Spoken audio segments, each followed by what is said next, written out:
జన్మభూమికే వన్నె తెచ్చినవయ్యా అయ్యా.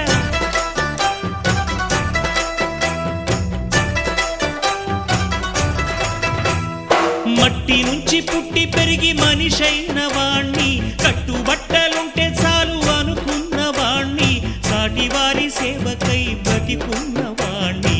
పుట్టినప్పుడు మనము తెచ్చిందేముంది, గిట్టినప్పుడు మనతో వచ్చేదేముంది.